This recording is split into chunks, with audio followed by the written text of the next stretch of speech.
தன்னை நிரூபிக்க அரிய வாய்ப்பு கிடைத்தும் அதில் சொதப்பி இருக்கிறார் ருத்ராஜ் கெய்க்வாட்.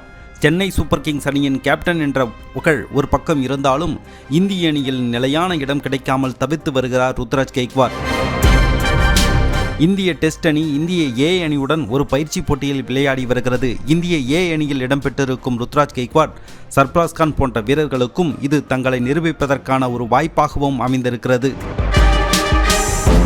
இந்த பயிற்சி போட்டியில் சர்பராஸ் கான் இந்திய அணிக்கு எதிராக விளையாடி சதம் அடித்து அசத்தினார்.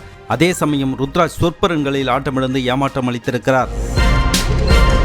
இதையடுத்து ருத்ராஜுக்கு டெஸ்ட் போட்டிகளில் வாய்ப்பு அளிக்க வேண்டும், ரோஹித் சர்மா ஓய்வு பெற்ற நிலையில் அவரது இடத்தில் துவக்க வீரராக ருத்ராஜை களமிறக்க வேண்டும் என கூறி வந்த ரசிகர்களுக்கும் ஏமாற்றத்தை பரிசாக அளித்திருக்கிறார் ருத்ராஜ்.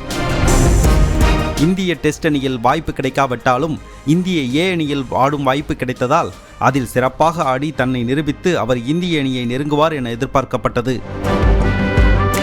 அதே சமயம் அதிரடியாக சதமடித்து வியப்பை ஏற்படுத்தியிருக்கிறார் சர்பராஸ் கான்.